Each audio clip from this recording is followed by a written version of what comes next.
Everyone still remembers that one-word description of episode 7 from the voice actors and Gooseworx. Her description made many people wonder what it could mean, and several theories appeared, one of which points to Chinese cuisine since the voice actor for Kane described episode 7 as Chinese.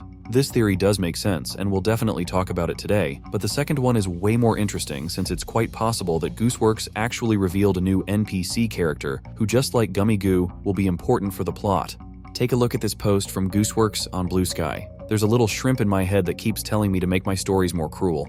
I love that little guy. Considering this post, her description of episode 7, and the fact that the new episode will feature a beach adventure, which, let's be honest, fits a shrimp perfectly, and also the fact that a new voice actor is joining the cast, all of this lines up perfectly with the idea that a new NPC character will appear in episode 7. We've seen plenty of different NPC characters who just showed up and disappeared, but Gooseworx has never talked about any of them with that much enthusiasm. Only Gummy Goo got about the same amount of attention, and we all remember how important that character turned out to be, and how much the fans love them. Given how Gooseworx described the character in her head, I suspect that the shrimp NPC is going to be kinda similar to Jax, and it's very likely that it'll set off a chain of events that finally brings Jax's story to a logical conclusion. But remember, I mentioned there's a chance Chinese culture shows up in episode 7. However, that's not the only adventure the creators have prepared for us, and it's far from the only surprise we're going to see in episode 7.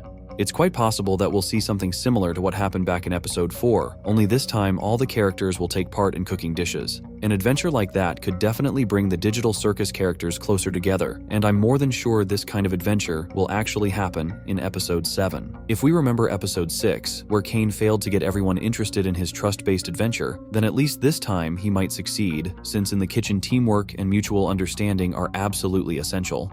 Also, many have already forgotten about this series of posts from Gooseworx, where she mentioned mummies. At first glance, it might look like just another batch of Goose's humor, but if we all remember how the creators sometimes tease future episode events in totally non-obvious posts, I've got a feeling that's what's happening here too, and it's pretty likely mummies could turn into key figures of the new episode.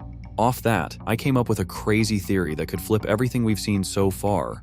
As we remember from the pilot, Kane's able to spy on everything happening across the digital circus, and if we take another look at the scene with the favorite character awards, it's clear that at that moment, our toothy admin was busy.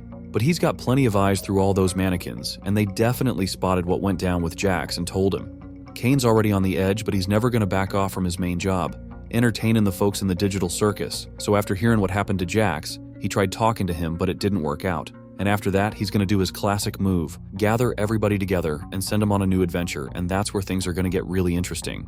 The new adventure's either going to take place in some kind of cave, or in a place that sorta looks like Mildenhall Manor. But this time, instead of angels and the undead, our characters are going to be fighting off a squad of crazed mummies to reach some kind of goal. It might end up being maple syrup like in episode 2 or something along those lines, but that's not the main point. Kane wouldn't be himself if he didn't spice up the new adventure, so this time he's going to throw in a spy. Maybe all the characters will get split up, and at first they'll need to find each other before even moving on to the main goal of the new adventure, and I got a feeling like always, they'll end up split into pairs. And now we come back to that spy I mentioned. It's going to be Jax, disguised as a mummy. That way, he can stick to doing the kind of things he's most used to. But on top of that, he'll also be able to hear what the others say about him.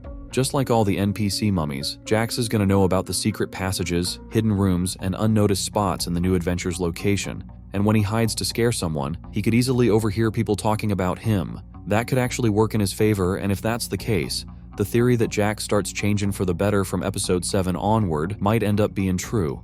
But Jax might also catch something nasty said about him, and then, well, that's better left for another video. Let's take a little break from Jax and talk more about the new adventure as a whole. For a sort of reference, I'm going to stick with episode 3, because it's the one that feels the closest in vibe to what episode 7's adventure could be. Back then, we saw how there were these kind of portals between locations, and I'd say it's pretty likely that the mansion-like place won't be the only spot in the new adventure. I can totally imagine a moment where all the characters get sucked into some cave, and from there they gotta face all kinds of trials, dodging the crazed mummies while trying to track down some all-powerful artifact, and then bring it back to the so-called king of that location. These adventures will fully round out the character development, and only after that will we finally get to the main part of episode 7, which will unveil numerous secrets, one of which was hinted at in episode 6. And if we go back to that scene with Zooble, it's super easy to catch why that triggered such a strong reaction from Kane. Basically, the digital circus is a place where the characters are only supposed to have fun and not think about any real human stuff. But with that line, Zubul literally went against the rules of the circus. And that kind of behavior is bound to mess with the programmed AI system, which is why we've been seeing so much aggression and glitches lately. There's a good chance Kane's just straight up tired of all this, and when he's looking at that photo, you can tell the thoughts hitting him to just end it all and send everyone back to the real world, so he won't be stuck alone with them anymore. Like we remember episode 6 was the breaking point between the calm in the digital circus and the straight up madness, and C&A, including that room, are going to be a key part of everything that happens next. What do y'all think this room really means? Drop your guesses in the comments and let's keep it rolling. Like I already said, this spot is for sure going to play a big role in the future, but I'm pretty sure episode 7's only going to be the start of uncovering the main mystery of the digital circus. For the longest time, we thought the letter A in C&A stood for Albert Spudsey, and that he was supposedly one of the founders of the circus. But episode 6 dropped some details that could totally flip the way we see everything. Let's rewind to one insanely important scene for us. Of course, a lot of people instantly started throwing around the idea that Kinger might actually be one of the creators of the digital circus, because he's got some abilities that nobody else seems to have. Backing up that theory is the fact that this scene comes literally right after the one with Kane. So I can toss out a pretty bold theory that Kinger's actually Albert Spudsey, and all those mentions back in episode 4 were kind of like a hidden nod to it. But if we think back to the Kinger we're used to, like from the very first second, it really feels like he's completely nuts and can't control the way he acts. But if you look at it from another angle, that kind of behavior actually gives Kinger a bunch of advantages, because he's basically a shadow in the digital circus, since nobody ever takes him seriously, and he can watch everybody else while staying invisible himself. I was also really intrigued by that scene where it seems like Kinger purposely dragged Pomni along to get a better read on who she is and what kind of feelings she's getting from the digital circus. Plus, at times we see Kinger as pretty wise and level-headed too. And then, there's that scene with Pomni from episode 3. Taking all this into account, you can really start to safely assume, and even be pretty sure, that Kinger is Albert Spudsey, and therefore one of the creators of the digital circus. And these hints from Glitch and Goose just keep pushing us to think that's the case. That's especially intriguing because I'm 100% sure that room wasn't shown to us for no reason. And even if it really is the exit from the digital circus, things might not be as rosy as they seem at first glance.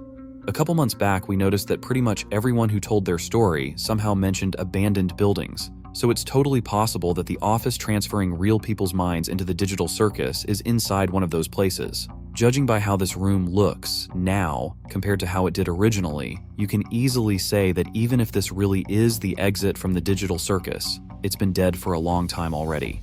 And in that case, it's actually super interesting whether our favorite characters can even make it back to the real world in one piece. Can they even come back at all? Because it's pretty likely their bodies in the real world ain't breathing anymore. And the digital circus is like this kind of digital immortality, letting people live out an endless imitation of life in a place where basically nothing matters.